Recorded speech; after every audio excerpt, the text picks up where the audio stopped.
Hey, this is Cornelius Lindsey, and welcome to the Silent Majority. You know, with growing partisan distaste amongst many voters, there's a silent majority that's growing that doesn't find a home in either of America's two major political parties.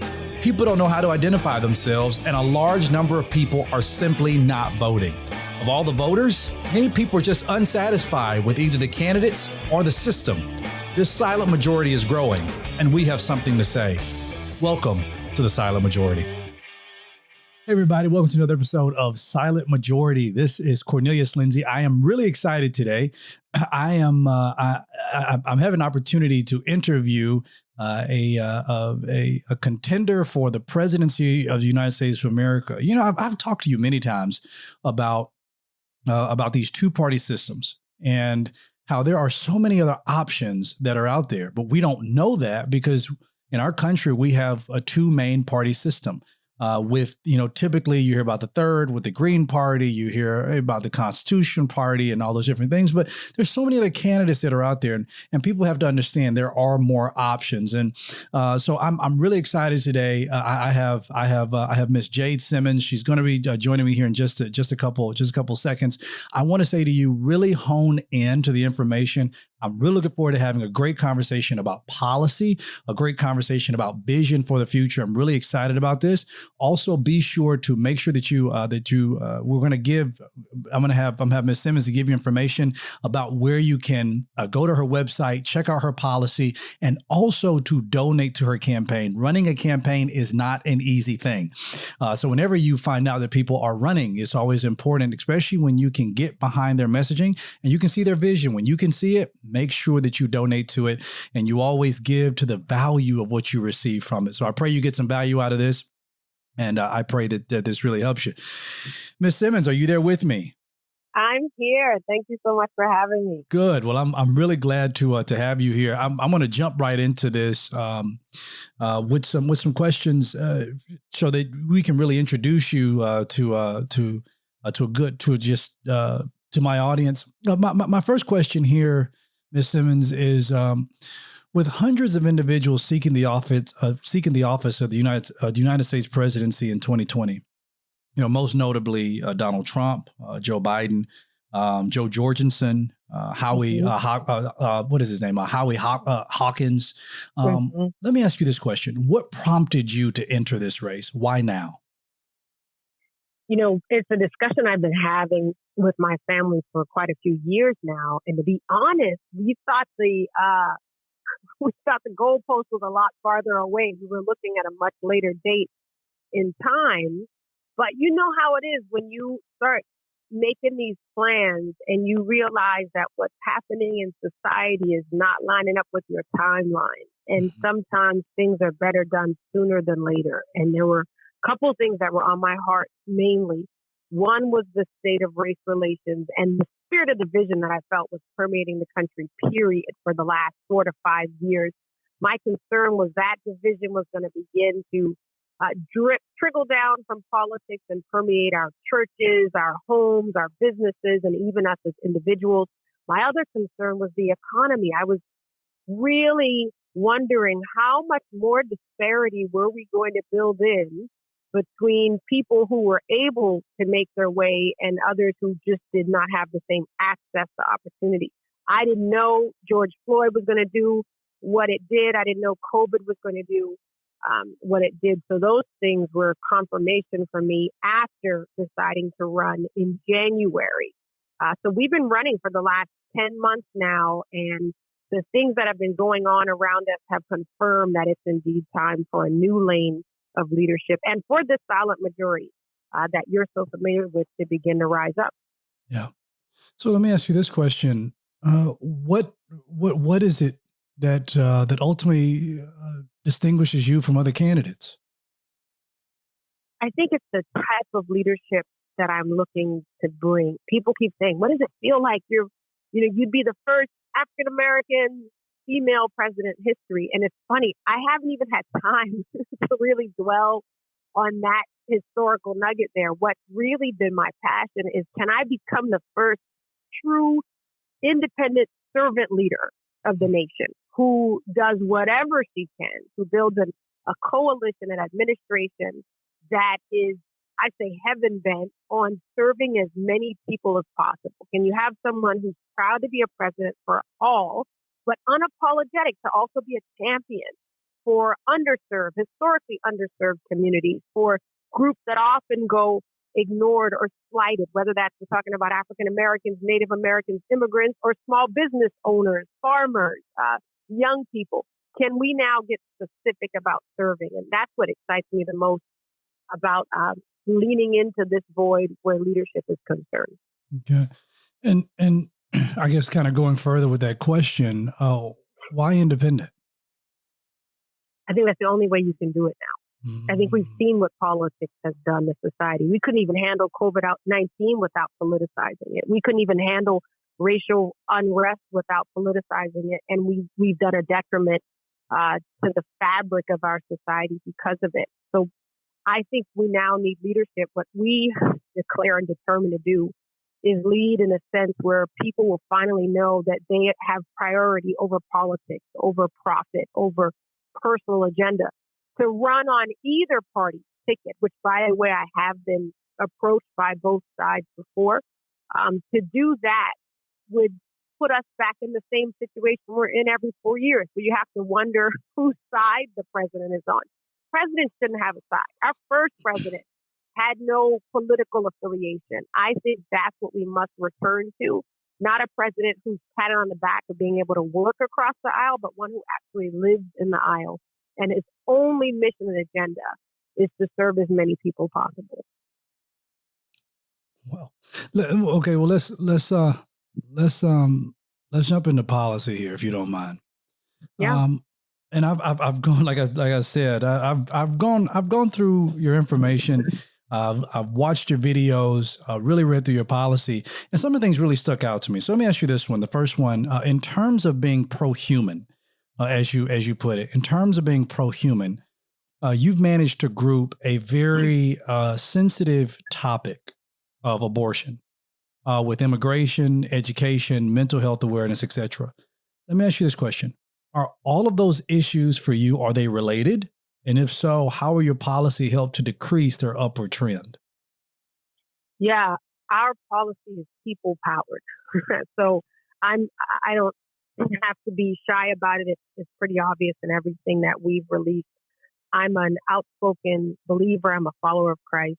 And the reason I've been open about that at the risk of political suicide is because I've felt it's necessary now to show people what faith-based leadership looks like and how it doesn't infringe, but how it informs my leadership, is that it dictates to me how I honor people, especially those who I disagree with and don't believe like. So the policy, we start at the core of, okay, this is a human being. How do we best serve them? How do we get them to be able to experience life, have it more abundantly, find as much joy and prosperity in that life? How do we make it so there are no blockages in the access to opportunity? We can't guarantee outcomes, right? But can we at least do our part as leadership in unblocking the way? So if injustice is in the way, what policy do we write that gets rid of that injustice? If racism is in the way, how do we get rid of that? If economic disparity is in the way, how do we alleviate that disparity? And so it's been an actually very rewarding process in writing the policy, because we're watching people who may have identified conservative or progressive or centrist all finding a home in the same campaign. And that, to me, tells us that the majority of Americans have more common ground than we know, but the extremist factions, the media, has not allowed us to partake in that common ground because it's not profitable. It's not profitable politically, and it's not profitable when we're talking about money. So we've had fun kind of writing policy that confounds politicians, but really delights everyday Americans. And I guess to bring clarity to this as well, you mentioned on your website, you're pro-human. Let me ask you this question: Roe v. Wade. That's been a conversation that we've been having now, especially seeing what President Trump is seeking to do by possibly adding a new justice to the bench. If that is the case, then, the argument is that Roe v. Wade could be overturned. Do you, being pro-human, does that mean you're in support of the overturning of Roe v. Wade? Does that mean that you're in support of pulling federal dollars away from organizations such as Planned Parenthood? What specifically does pro-human mean? Does it lean more so towards pro-life? Does it lean more so towards pro-choice? Where does it lean? So pro-human, that pillar on our website, when people visit, they'll see pro-human, pro-prosperity, and pro-protection. And pro-human covers our policy that deals with immigration, abortion, education. But in terms of abortion, this is how we define it. We believe in the sanctity of life from the womb all the way to the tomb. That means you do not have the luxury of exiting the conversation when it is politically expedient. So if you care about unborn babies, which I do believe have been undervalued, I do believe that abortion is a stain on the soul of our country. I do believe that we have blood on our hands because of it, but it is not the only discussion. If you care about unborn babies, I need you to also care about families drowning in the water at the border. I need you to care about Breonna Taylor or George Floyd, who you watched die right there on video. I need you to care about families who are being snatched off of assistance in the middle of COVID-19. And if you are pro-choice, I need you to also care about making sure that women who do choose life are able to choose it powerfully. Making sure that single mothers, let's talk about pay equity there. Let's talk about making sure that the victims of sexual assault are cared for powerfully, and that the people who committed that assault are also punished severely because of it. And so when we talk about these conversations in this way, it disallows that phony partisan line that we try to draw on these very human-focused issues. So in terms of Roe v. Wade, you also saw Biden come out and say he would make it the law of the land. See, and that's what happens. You get those extremist factions. We believe that, first of all, wonderful thing is the abortion rate is decreasing. Let's continue helping it to decrease by helping women be able to choose life more powerfully. I do not focus on overturning Roe v. Wade because it is precedent. It's law now.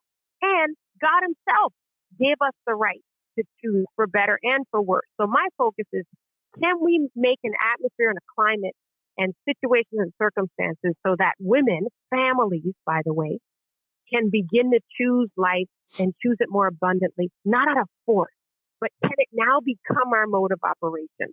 So I feel like when you spend all your time on overturning legislation, you actually didn't solve any problem, because people are still going to do what they're going to do. And if you care about life, you got to now care about that woman who's going to get that kitchen abortion and risk her own life as well as the unborn baby. That's two lives there. And so we have to now own up to the hypocrisy in the arguments that we've been making and say, what's the real solution here? I think you'd be hard pressed to find even an abortion activist who says, I think abortion is the best thing ever. Let's have more of it. So where we agree is, can we have that rate decline without having to force a woman to choose life, but can we also make choosing life a more powerful option? Okay. I think in having that conversation about abortion, I think in all the conversations that I've had about it, the way that you stated, I think has been one of the first that I've actually heard. But nevertheless, let's kind of move on, because I do believe that you answer the question very, very succinctly, because the idea here is if with Roe v. Wade, your focus is not overturning legislation. It's the law right now. Your focus is, let's see if we can help the women to decrease the abortion rate. That's right. And I also would not make it the law of the land. If we are serious about being a nation that believes in states' rights as well, then let the states decide. And many of them already have. And so I think that's another extreme tactic that's not necessary. And so I think the way that it is the way that it is, but how can we help women choose life more powerfully? Okay. Well, let me ask you this question. Because typically when people say, okay, we want states to make the decision, which completely in favor of, as president, and where would you want federal dollars to then flow into this national conversation on abortion? Or would it be if the state does endorse it, if the state approves it, then they only receive state dollars. They don't receive money from the federal level. Yeah, and where states' rights are concerned too, let me clarify that I still believe we need national strategies and national blueprints in place. If you look at even COVID-19 and how we handled that, I think we fumbled it because we didn't have a really strong national blueprint. So in terms of the abortion issue, I do feel that people, and this is controversial, and I don't think I've talked about this anywhere else, should begin to have more of a say of how their tax dollars are being spent. And it's a slippery slope there. But I think in terms of state funding, I do believe that if a state votes to support an issue, then the majority of that funding should come from the state. And the majority of that funding should come from the individuals who believe and support those issues. I think that'll be a very eye-opening view of where the nation really stands on various issues. If people are able to start now selecting how their individual tax dollars are spent, it'll be very eye-opening to see where people really stand and how much they support the issues that they're, saying they support so openly. I don't know why that's controversial. Actually, I think that's an amazing idea. I've talked about that many times.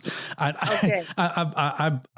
all in favor of that. I mean, I feel like when you have one person, man or woman, it sits behind a desk and designates, or a council of people and designates this is where taxpayer dollar goes. When I'm looking at money's going into, you're pouring in millions of dollars into the arts, which great. We need to put money into our arts programs, but when I see my roads aren't taken care of, when I see that our schools still don't have adequate ventilation systems, I believe there's a problem. And you're speaking to an artist, right? You're speaking to an artist. So I think it's wonderful, Cornelius, that if we lived in the same city and state, maybe you could designate that this much of your tax dollars goes to infrastructure, and then me, who supports the arts as well, says, well, I want this much of mine to go to the arts. And I think then you find out how what people really want, what they're willing to pay for, what they're willing to cover. Why I say it's slightly controversial and a slippery slope is, let's say you have, half the nation decides they're pacifists and they don't believe in war and they want none of their taxpayer dollars to go to the military, or they don't believe in police and they want none of their tax dollars there. So that's where it gets tricky and could be very difficult for budgets around in different cities and states.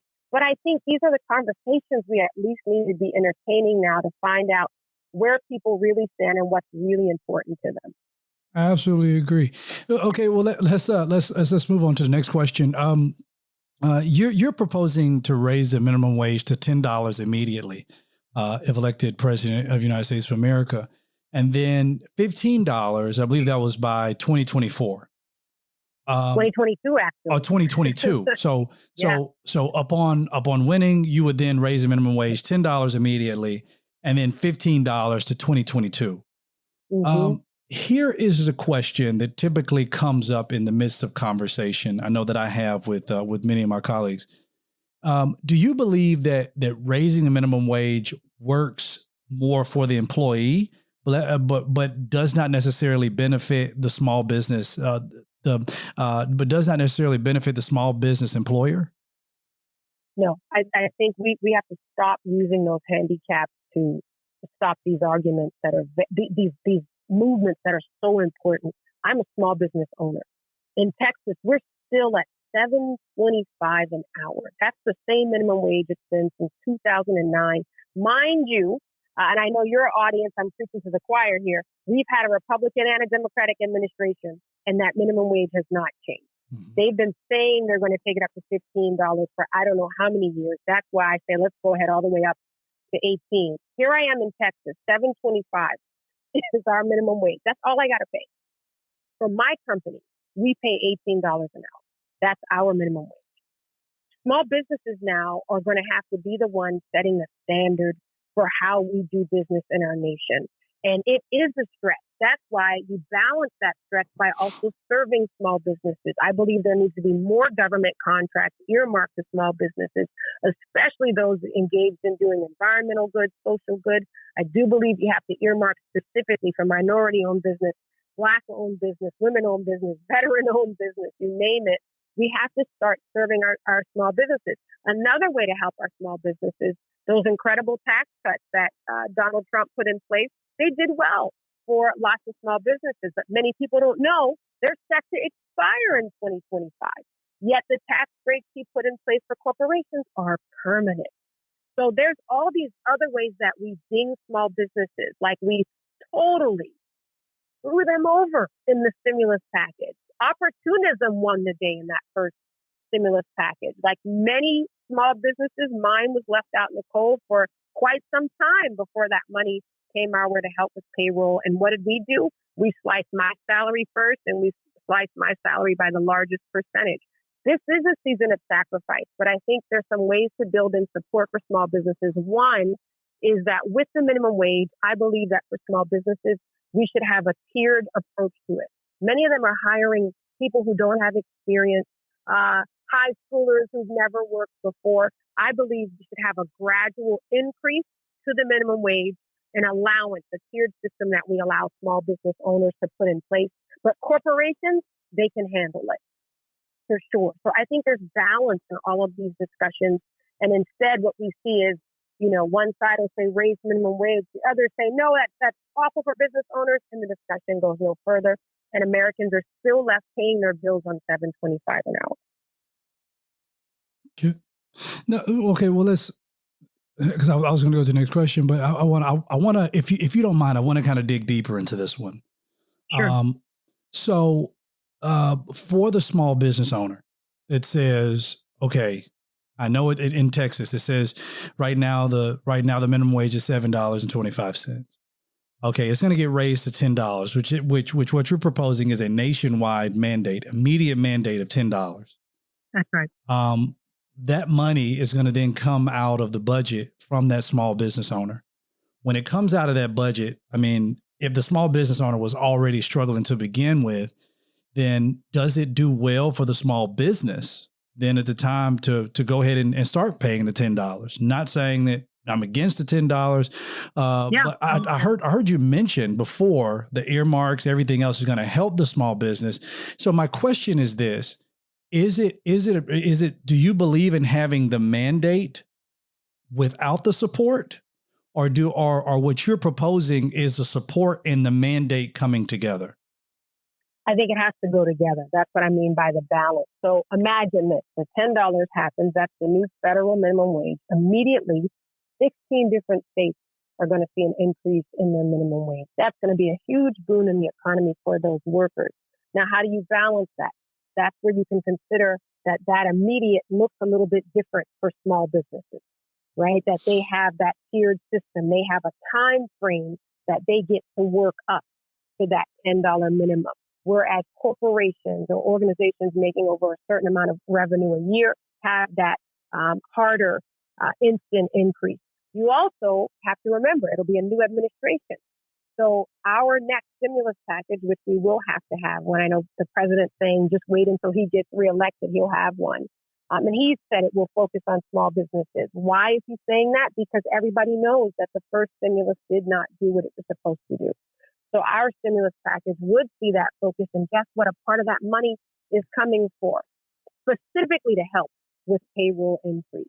And if we can, I think it's the Main Street Certainty Act, HR 216, I believe, if I'm quoting it right, is the one that makes those tax breaks I talked about permanent. It also provides for COVID-19 relief as well. So, when we hear what sounds like something that's going to immediately provide hardship, we have to say, what's the balance to this? Who can take this on the head, so to speak, and who's going to need more gradual support to get there? But I think what people need to see is that American workers are valued. We cannot build the American dream on the backs of those workers and not have them share in the reward. I love that. Okay, so now, so kind of moving on here to the next question. You used the term muted middle, which actually love, by the way. You define it as those individuals who don't fully agree with the left side or the right side, but believe there's a place in the middle where we can honorably meet and find common ground. My question to you is a two-part question here. How do you reach these uninterested people, and how do you plan on galvanizing that particular base? Yeah, let me start on the second part. I don't think they're uninterested. I think they just haven't seen anything to be interested in. And so what we're realizing is a lot of the people who are voting for us were saying they were only going to vote for like the local, statewide positions, and they were going to leave the presidential blank empty. And they are now finding a home in us. And so what we've seen is that presenting policy in this way works. But what I think really is drawing people in is as they watch the same interviews you're watching and they look over how we speak about people, they are sensing that something is different, something is interesting. And so that, 100 million that don't vote, some of those are registered voters. And we believe a lot of them are that silent majority who you're not going to see them screaming their heads off on Facebook. They're not going to be putting the controversial posts. They're just going to politely go into the polls and, pull that lever for the unexpected. I think it's the same people who snuck and voted for Obama one year and then snuck back and voted for Trump. I think some of those people, are the wonderful wild cards that we're excited about. That other question, though, how do you reach them? I'll tell you what, your best bet is to reach them when it's not an election year, because the mainstream media does its darndest to make sure we don't get to hear from independent candidates. You have a Joe Jorgensen who's on the ballot in all 50 states, has earned the right to be on the stage with both major parties, yet they don't cover her. So they're not just not covering the small-time independent candidates. They're literally, Republicans and Democrats have a signed memorandum agreement, which you've probably talked about on your show, that keeps independents and third parties legally, keeps them off the stage. That is what we, as the true majority, the people who are disgusted with politics as usual, who we're politically homeless, that's what we need to be getting upset about, that our politicians and our media are okay with us feeling like we don't have options. They're okay with us feeling like we're having to vote for the lesser of two evils. We need to become outraged about that, free our vote, and stop voting for these entitled parties who think we owe them allegiance. So I think outside of the election year is going to be one of the best opportunities, because the media is more open to covering interesting stories than they are during the election year, where they have to cater to the different parties that are paying their bills. Yeah. Real talk. Politically homeless. Oh, politically homeless. That's who we are. Yeah. Politically homeless. Mm-hmm. If that ain't a word for the day. Now, concerning policy for Black Americans, you've already mentioned you are a African American woman, and so I would venture to say that this is probably an important topic for you.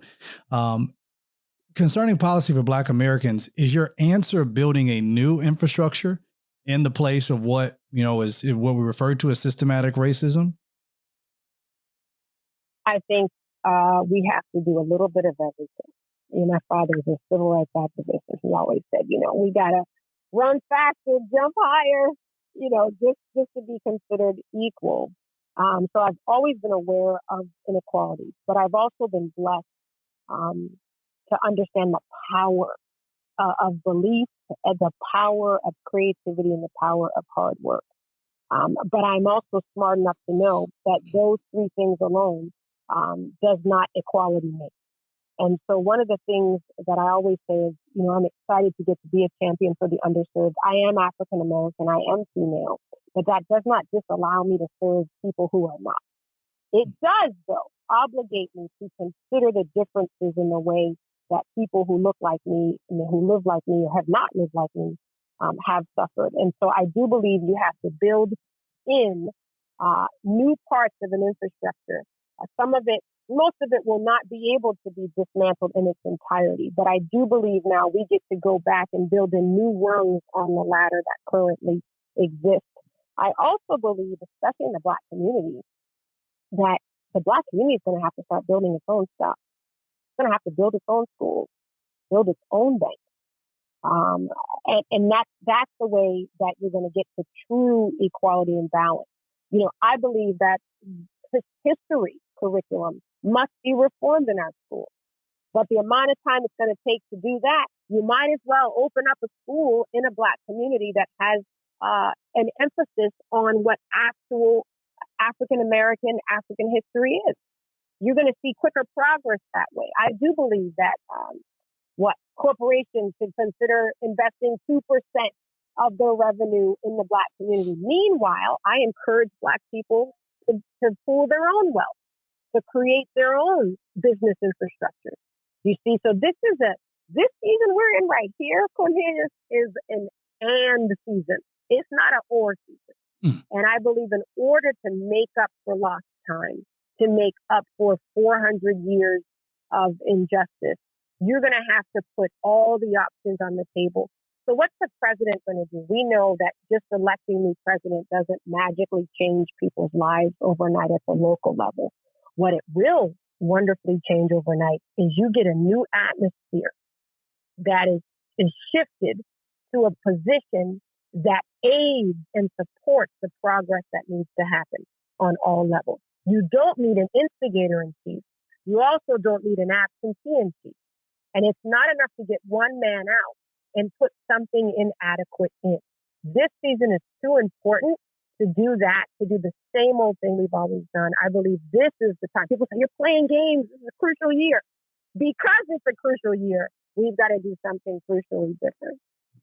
So let's go a step further. Now, before I do that, let me ask you this, because you mentioned something about, Black Americans taking the responsibility to build their own schools, build their own stuff. Is that more privatized? Because it's really two schools of argument here. Is that more privatized, Black people pulling their own dollars together to build it, or is